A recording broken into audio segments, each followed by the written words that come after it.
सफ़ेद बिल्ली देखना बीमारी है, काली बिल्ली देखना दुश्मन है।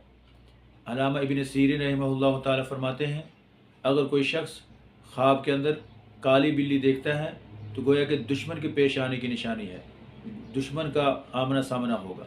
और अगर सफ़ेद बिल्ली देखें तो ये बीमारी के आने की निशानी है। बिल्ली के ऊपर हमला करना ये चोर के ऊपर हमला करने की निशानी है। और अगर बिल्ली हमला करती है आदमी के ऊपर, चोर का हमला करना मुराद है।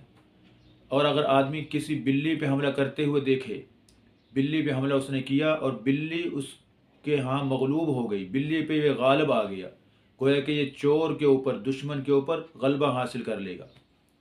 बिल्ली का गोश्त खाना बीमारी है, बीमारी मसाइब आफत आने की निशानी है। इसलिए ऐसे शख्स को चाहिए जो बिल्ली को ख्वाब में बिल्ली का गोश्त खाते हुए देखे, कुछ सदका वगैरह दे, ताकि आफत मुसीबत से, बीमारी से बच जाए।